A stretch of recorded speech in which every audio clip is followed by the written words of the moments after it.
நண்பர்களுக்கு வணக்கம். இன்றைக்கான பதிவில் நம்ம பார்க்க போகிறது எல்லார் வீட்லேயும் கட்டாயம் இருக்க வேண்டிய ஒரு கீரை செடியை பற்றி தான் பார்க்க போகிறோம்.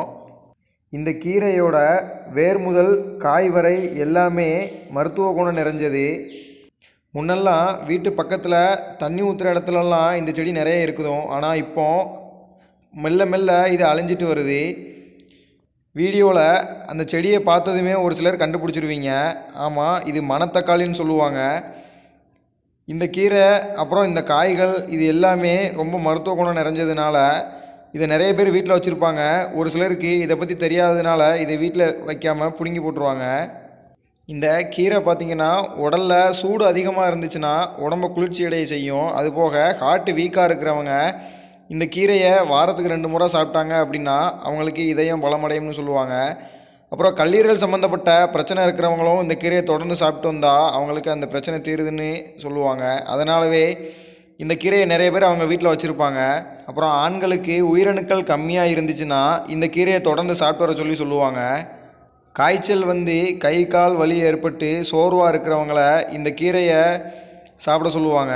அவங்களுக்கு இதை சாப்பிட்டதுமே கொஞ்சம் க்யூர் ஆகிற மாதிரி தெரியும். அப்புறம் ஸ்கின்ல அலர்ஜி மாதிரி இருந்துச்சுன்னா இதோட சாறை எடுத்து அதில் தடவிட்டு வருவாங்க. அது அப்படி மெல்ல மெல்ல சரியாயிரும். அப்புறம் வெயிலில் சுற்றிட்டு வந்தால் உடம்புல ஒரு கட்டி மாதிரி வரும்.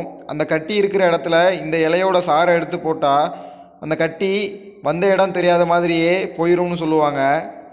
இந்த கீரையை நீங்கள் தொடர்ந்து சாப்பிட்டு வந்தால் உங்களுக்கு செரிமான பிரச்சனை இல்லாமல் இருக்கும். அதுபோக இந்த தொண்டை கரகரப்பு வரும். ஒரு சிலருக்கு அடிக்கடி மழை பெஞ்சாலே தொண்டை கரகரப்பு வந்துடும். அதுக்கு இந்த கீரையை நீங்கள் தொடர்ந்து சாப்பிட்டு வந்தால் அந்த பிரச்சனை இல்லாமல் ஆயிரும்னு சொல்லுவாங்க. இந்த கீரைகளில் அதிகப்படியான சத்துக்கள் இருந்ததுனால தான் நம்ம முன்னோர்கள் இதை அதிகமாக பயன்படுத்தியிருக்காங்க. அதனால் அவங்க உடம்புல எந்த ஒரு நோய் தொற்றும் இல்லாமல் தான் இருந்திருக்கு. உடம்பும் நல்ல வலிமையாக இருந்துச்சு. பொதுவாகவே கீரைகளில் நிறைய இருக்குது. அதில் அதிகமான மருத்துவ குணம் நிறைஞ்ச கீரைன்னா இந்த மணத்தக்காளி கீரை தான். இந்த கீரையில் அதிகப்படியான நீர்ச்சத்து, புரோட்டீன், கொழுப்பு, அப்புறம் தாது உப்புக்கள் நிறைய இருக்கிறதுனால இதை அடிக்கடி உணவில் சேர்த்துக்கிட சொல்லுவாங்க. வாத நோய்களை குணப்படுத்தவும் உடல் எடையை குறைக்கவும் இந்த கீரையை வாரத்துக்கு 3 முறை 4 முறை அந்த அளவுக்கு பயன்படுத்துவாங்க. அதுபோக ப்ரெக்னெண்ட்டாக இருக்கிறவங்களுக்கு இந்த கீரையை அடிக்கடி சமைச்சு கொடுப்பாங்க. மணத்தக்காளி பழம் ப்ரெக்னெண்ட்டாக இருக்கிறவங்களுக்கு ரொம்ப நல்லது அப்படின்னு அடிக்கடி உணவில் சேர்த்துக்கிடுவாங்க. உடல் எடையை பெருக்கிறதுக்கும் இதை பயன்படுத்துவாங்க. இந்த கீரையோட தேன் கலந்து சாப்பிட்டு உடம்பையும் பெருக்கும்னு சொல்லுவாங்க. தேமல், சொறி, சிரங்கு அப்படின்னு இருக்கிற தோல் நோய்கள் எல்லாத்துக்குமே இந்த இலையோட சாறு போதும். அது வந்த இடம் தெரியாத மாதிரியே மறைஞ்சிரும்னு சொல்லி நேச்சுரலாக இதை பயன்படுத்த சொல்லுவாங்க. கண் பார்வை சம்மந்தப்பட்ட நோய்களுக்கும் தோல் நோய்களுக்கும் இது மருந்தாக பயன்படுது.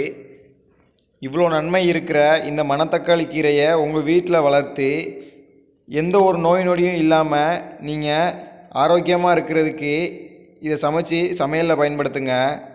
இதோட வேர் ரொம்பலாம் போகாது. நீங்கள் மாடி தோட்டத்தில் க்ரோ பேக்கில் கூட வளர்க்கலாம். அப்படி படர்ந்து பந்தல் மாதிரி கொஞ்சம் படர்ந்துடும். கொஞ்ச நாள்லேயே இது பிஞ்சுகள்லாம் விட்டு காய்கள்லாம் காய்ச்சிரும்.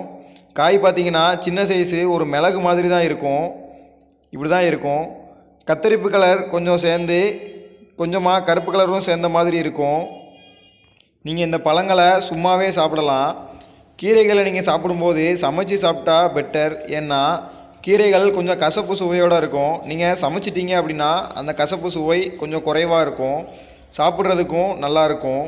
அவ்வளோதான் ஃப்ரெண்ட்ஸ், இன்றைக்கான பதிவு முடிஞ்சுது. நம்ம சேனலை நீங்கள் இன்னும் சப்ஸ்கிரைப் பண்ணலை அப்படின்னா சப்ஸ்கிரைப் பண்ணி வச்சுக்கோங்க. அப்படியே பக்கத்தில் இருக்கிற அந்த பெல் பட்டனையும் கிளிக் பண்ணி வச்சுக்கோங்க. நீங்கள் சப்ஸ்கிரைப் பண்ணுறதால எனக்கு ஒரு மோட்டிவேட்டாக இருக்கும் அடுத்தடுத்து வீடியோ போடுறதுக்கு. நன்றி.